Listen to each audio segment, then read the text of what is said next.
अभी आप कुछ अनुलोम अनुलोम विलोम के बारे में बता रहे थे। अनुलोम विलोम कैसे करना है जी। तो ये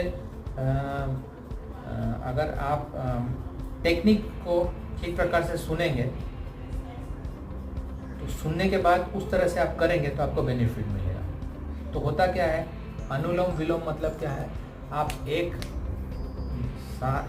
नाक से, मतलब नाक के एक छिद्र से, ये वाला जो छिद्र है इस तरफ जो है आपके, उसको बोलते हैं चंद्र नाड़ी और इसको बोलते हैं सूर्य नाड़ी। अब होता क्या है कि आपका ये ये हाथ है बहुत इंपॉर्टेंट है और दाहिना हाथ से ही ये करना चाहिए, क्योंकि आपका जो ये चंद्र नाड़ी है, सॉरी आपका जो ये जो नाड़ी है, ये सूर्य, यहाँ गर्मी पैदा होता है और यहाँ ठंडक होता है। तो जब आप ये उंगली में ये जो है थंब जो है अग्नि को रिप्रेजेंट करता है और ये जल को रिप्रेजेंट करता है, तो इसलिए जल मतलब ठंडक होता है। तो ये लॉजिक है उसके पीछे कि जब आप कौन सा उंगली का प्रयोग करने में बहुत आवश्यक है। तो जब आप राइट हैंड लेते हैं तब ये संभव है कि आप अनुलोम विलोम कर सकते हैं। तब ये कंपैटिबल है कि अग्नि का कंपैटिबिलिटी सूर्य है और ये जल जो है ये जो है जल जी। और ये चंद्र, तो ठंडक से ठंडक कंपैटिबल। तो ये कारण है कि हम खाली राइट हैंड ही यूज़ करते हैं, है ना। तो हम क्या करेंगे, देखिए आप पहले लेफ्ट से भरेंगे, फिर रोकेंगे 5 सेकेंड, मन में काउंट करेंगे, फिर राइट से छोड़ेंगे,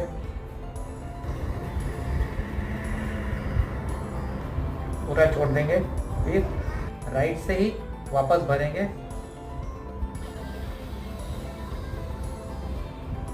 फिर रोकेंगे, मन में 5 सेकेंड काउंट करेंगे, 1 2 3 4 5। अब लेफ्ट से छोड़ेंगे।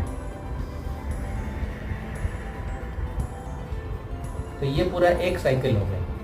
लेफ्ट से शुरू किया, लेफ्ट से शुरू किया, हाँ, और लेफ्ट पे कुंभक किया 5 सेकेंड का या 10 सेकेंड का, आप शुरू में 5 सेकेंड कर सकते हैं।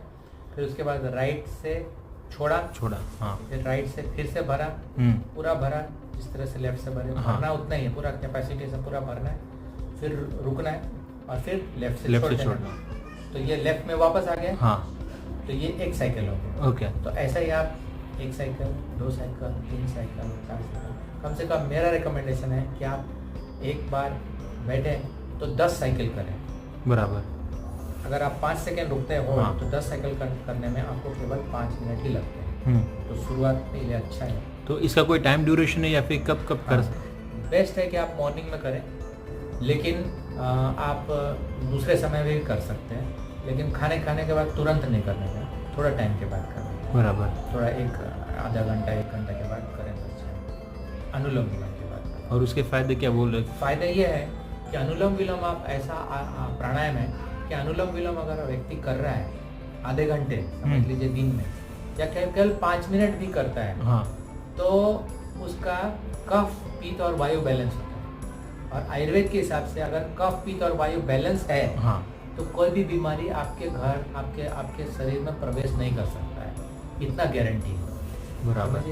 तो ये कितना आवश्यक है, इसलिए अनुलोम विलोम करना कितना जरूरी है। कोई भी बीमारी आपके बॉडी में प्रवेश नहीं कर सकता अगर आपने कफ, पित्त और वायु का बैलेंस करना सीखा। तो इसलिए पहले के जो ऋषि मुनि थे वो लोग ये करते थे, इसलिए वही करते थे, तो थोड़ी वो हॉस्पिटल जाते थे, या कैंसर होता था उनको, या डायबिटीज़ होता था, या blood pressure, low pressure, high blood pressure, बीमारी, सिर के बीमारी, कब्ज का बीमारी, घुटनों में दर्द, उनको नहीं होता था। तो क्यों? क्योंकि वह ये व्यवहार है, लगभग सब लोग हमारे भारत में 100-200 साल पहले सब लोग ये करते थे, घर घर में करते थे, है ना। गुरुकुल में ये सिखाते थे सबको, और घर में भी सब करते थे, तो इसलिए कोई बीमार नहीं पड़ता था, हमें हॉस्पिटल जाने का जरूरत नहीं पड़ती। हरे कृष्णा। आप भी कीजिए, आपको भी फायदा मिलेगा। अनुलोम विलोम जरूर कीजिए। हरे कृष्णा।